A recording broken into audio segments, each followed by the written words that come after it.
How to do live wallpaper on your iPhone 11. For that, go to your setting, and from here go to the wallpaper and press on add new wallpaper, and from here you have to select live photos option. Then you can see all of your live photos available here.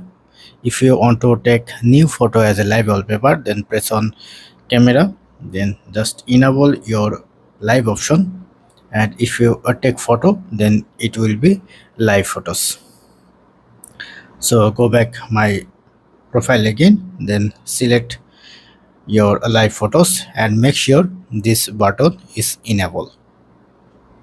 So sometimes it's gonna be disabled, you have to enable this option and press on add. Now set as wallpaper.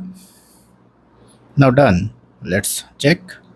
Lock your screen, and once you unlock it, it's gonna be